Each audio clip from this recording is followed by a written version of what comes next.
Welcome to another edition of the Sundown series, where today we will be highlighting Washington Grove, Maryland. And I'll announce it right now. This is the last town in Maryland that I will be covering. It's crazy. There's only 3 towns came up in the listing. But anyway, let's get into it.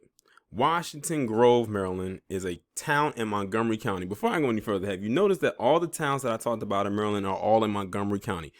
What have I told y'all about Montgomery County in Maryland? I've mentioned Montgomery County several times on my channel through various videos whenever I talked about this state.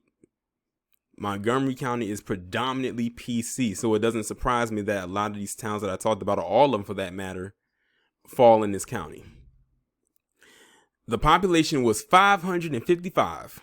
At the 2010 United States Census, the Washington Grove Historic District was listed on the National Register of Historic Places in 1980. Now, usually I would read the whole soliloquy about the history of the town and all this other stuff right here, but I'm actually going to skip right on ahead and go right to the part where it talks about the sundown towns, because it actually has like a whole section that is dedicated to that. Because the land was owned by the Washington Grove Camp Meeting Association, it had complete control over who purchased and who leased the plots. In the early 20th century, the Washington Grove Camp Association and later the town of Washington Grove placed restrictive covenants in deeds and leases in order to prevent African Americans from buying, renting, or leasing land in Washington Grove.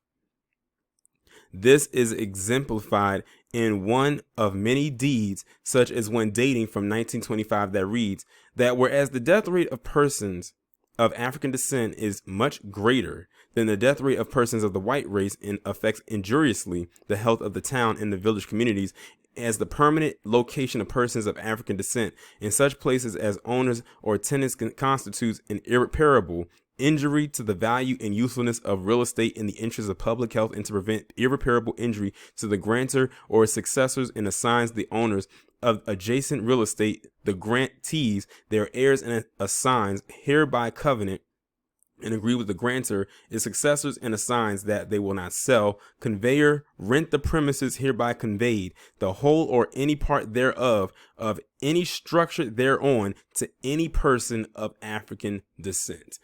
Basically, in layman terms, if you was black, don't even try living in this town, period.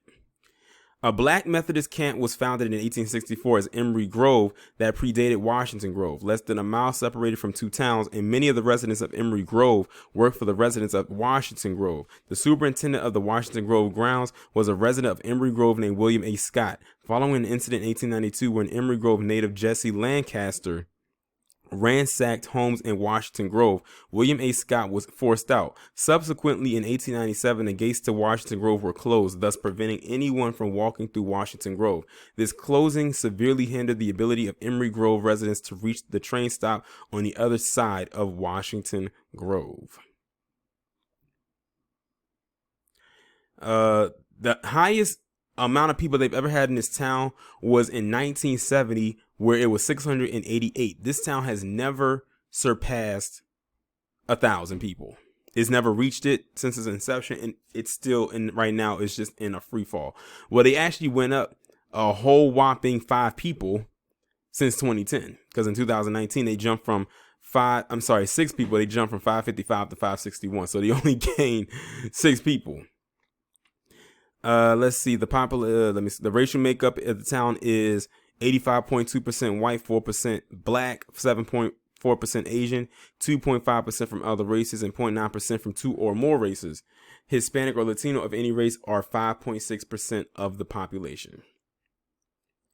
And that's pretty much all I have. I'm not going to go into a whole diatribe after reading that part. Like, that whole chunk that I just read was enough.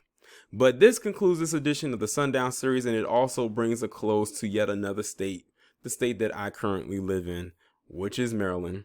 And next week, we will be headed to another state, so stay tuned to see what state we will be headed to next.